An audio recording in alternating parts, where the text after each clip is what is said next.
Hello friends, welcome back to my channel अभी और blog. This is the day 88 of my blog. दोस्तों, जैसा कि मैंने आपको पिछली वीडियो में बताया था, किसान किस तरह की समस्याओं से जूझ रहे हैं और आज मैं उसी समस्याओं का इलाज लेके आ गया हूं जो गवर्नमेंट को हमारे देश में करना चाहिए और बहुत जरूरी है ये करना।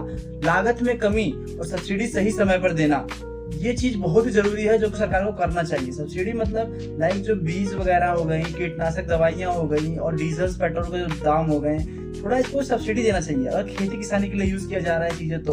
और हाइब्रिड सीड्स वगैरह थोड़ी प्राइस छूट देनी चाहिए। सब्सिडी मिलने से ये होता है कि किसान को कहीं ना कहीं लाभ होता है इससे। एक पॉइंट है, बिंदु है जो कि सब्सिडी में ऐड करना चाहिए। हमारे देश को सब्सिडी की रिक्वायरमेंट है अभी, बिकॉज हम एक डेवलपिंग कंट्री है दोस्तों। And next point is MSP, minimum support price. इसका एक दायरा होना चाहिए फिक्स और एक गारंटी मिलनी चाहिए कि हमें कितना मतलब प्राइस जो है मिलेगा। सरकारी खरीद का जो लाभ है वो सीमित नहीं होना चाहिए गेहूं और धान तक, बल्कि ये तिलहन तक फैलना चाहिए। लाइक लिमिटेड हो चुका है इस टाइम पर, सिर्फ गेहूं और धान दो चीज पर अटक गया है, इससे आगे नहीं बढ़ पा रहा है। तो कानूनी तौर पर अगर देखा जाए कि हर तरह की फसल जो है उसके एक फिक्स दाम मिलेंगे हमें।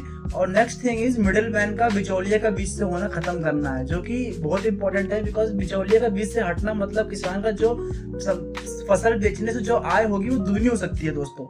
तो ये हटाना बहुत जरूरी है और कानून का एक दायरा तय करना बहुत जरूरी है। गारंटी होनी चाहिए गवर्नमेंट की तरफ से कि हर चीज का ये प्राइस फिक्स होना चाहिए और बहुत ज्यादा नहीं होना चाहिए और बहुत कम भी नहीं होना चाहिए दोस्तों। Cold storage and food processing units हर एक जिला में, हर एक आसपास एरियाज में होना चाहिए, खेती के आसपास एरियाज में। बिकॉज इसमें क्या होता है कि अब जो फूड प्रोसेसिंग यूनिट्स हैं उसमें अब कोल्ड स्टोरेज में हम अपने टमाटर से लेकर आलू से जो चीजें हो सकती हैं हम स्टोर करते हैं। बट अगर फूड प्रोसेसिंग यूनिट्स होती हैं तो हमारे टमाटर से चटनी बन सकती है, हमारे आलू से चिप्स बन सकते हैं, हमारे बहुत सारी चीजें जो हैं लाइक प्याज हो गई, प्याज से भी कुछ चीजें बन सकती है, केचप वगैरह, सब्जियां वगैरह बन सकती है। मतलब ऐसा बहुत सारी चीजें, जैसे जिंजर गार्लिक वगैरह का बनता चीजें, चटनी बनती है, सॉस वगैरह बनती है।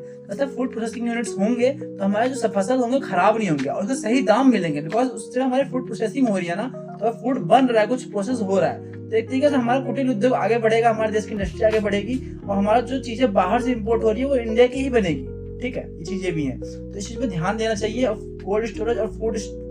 Hello friends, welcome back to my channel अभी और blog. This is the day 88 of my blog. दोस्तों, जैसा कि मैंने आपको पिछली वीडियो में बताया था, किसान किस तरह की समस्याओं से जूझ रहे हैं और आज मैं उसी समस्याओं का इलाज लेके आ गया हूं जो गवर्नमेंट को हमारे देश में करना चाहिए और बहुत जरूरी है ये करना।